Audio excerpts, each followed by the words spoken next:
Rodriguez, who's with the U.S. Department of Education, which is probably the federal agency that has more grants in terms of the number of grants available to local agencies than any other. So please give her your attention.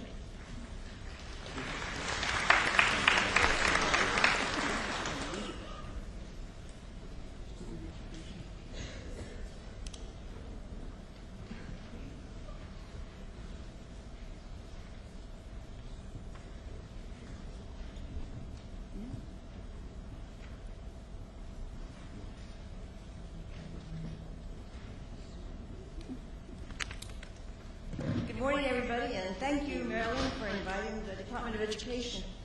I certainly will not be able to cover all of our grant programs in 7 minutes like everyone else has said, but I do want to give you an introduction to where we are at the present. Our website at the Department of Ed, as you all know, the homepage is www.ed.gov. But if you navigate to this full address, you will come to the forecast of funding opportunities. And that, talking about money is where the cash register would be for the Department of Education. The forecast projects the full funding agenda for the Department of Ed. In fact, we have already started posting FY 2009 funding opportunities. Many of those funding opportunities are those that you will find at the Institute for Education Sciences. That would be research related to education. We started posting funding opportunities in the Office of Innovation and Improvement. And there are an array of programs that we know, knowing that we'll be in a continuing resolution, that we've already started to inform the public about. For 2008, we awarded about 3,700 new awards. And we get at the department about I'd say about 12,000 applications come in on an annual basis. And I don't say that to discourage you, but only to convey that that the area is very competitive. We have about 160 new competitions.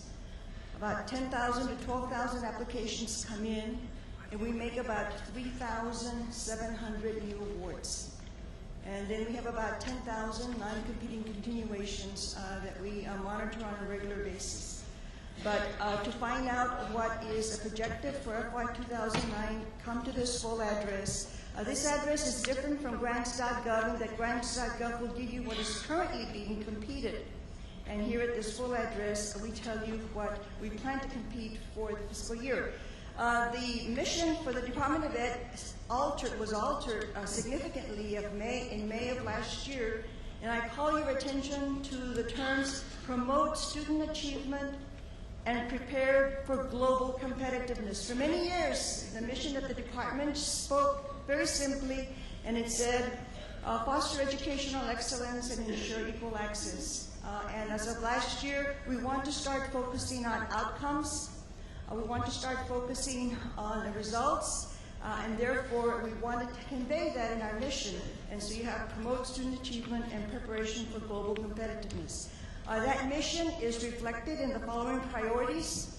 Again, you see improve student academic achievement in grade level in reading and mathematics, increase academic achievement of high school students. So we're looking at post-secondary ed as well as elementary school students. And then you have vocational education and higher education better prepare students and adults for employment and future learning. As you can see, that direction there is toward results and outcomes, and that you will see permeating many of our competitions. The strategic goals that we have to implement that mission, and those goals is create a culture of achievement. You will find these permeating many of our competitions. So as you're writing a proposal, ask yourself, how are the activities that I am recommending, how is the project that I'm implementing going to create a culture of achievement? Or ask yourself, is the program that I'm going to implement going to be implemented in a culture of achievement? Ask yourself if the activities that you're recommending in the projects that you're proposing are designed to improve student achievement. We have also many programs that are designed to create safe environments for teachers to teach and safe environments for students to learn. Again, you will find those in many of the offices, like the Office of Safe and Drug-Free School, the programs for student achievement and Office of Elementary Education, programs with an emphasis on culture of achievement in the Office of Post-Secondary Ed, also in the Office of Innovation and Improvement, and in the area of transforming education into an evidence-based field. What we are looking for is that in the proposal that you write, you convey to the department that the activities and the projects that you are implementing are in a context, within a context of an evidence-based field. So that would mean that what you've done is basic research, so that the activities you're recommending are grounded in basic research and in findings that are in the research literature and education. Enhance the quality and access to post-secondary ed and adult ed, many of the programs that we have in vocational education. And then finally, make sure that the project that you're implementing also conveys excellence in management. As I said, many of our programs have a focus on outcomes. You will find many of our competitions announcements. Not only are you asked to address the selection criteria, but you're being asked now to address performance measures. So that we would want that you would in the proposal then give us a baseline for each of the performance measures. Specifically, you might do this in the needs section. It starts telling us the point from which gains are measured and targets are set. And then convey in the proposal to the reader the actual performance of the target population prior to implementing that project. The information that you would give us would be quantitative or it could be qualitative. You could also convey in the plan of operation or in the needs section the type of design and methodology that you're going to use to obtain your results. Convey to the reader that the data collection is going to be of high quality and that you're going to have reliability and validity of data. Give us also a description of the current knowledge related to the baseline and give us an explanation of the differences for the target population. Also provide performance targets to measure actual performance against that baseline for each of the performance measures so that we have a sense of the gains that are being made over time and the milestones to assess progress. We have at the department sort of what we call a one-stop shopping EdFacts, which is a website that gives you a coordinated data bank of education and performance data on children.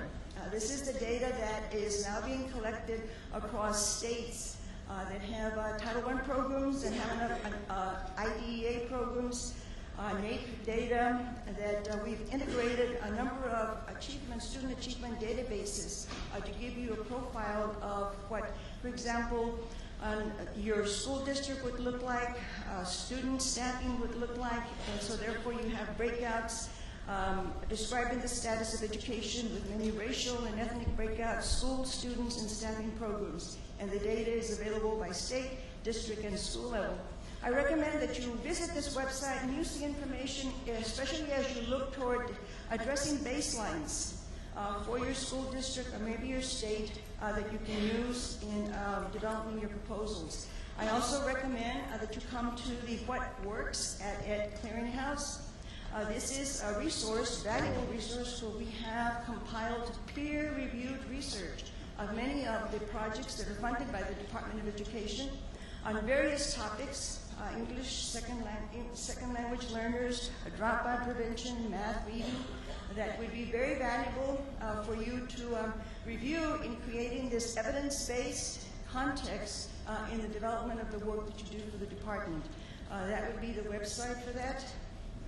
I also call your attention to this particular link at the department, and many of you are interested in grants management, grant training, policies and procedures of the department.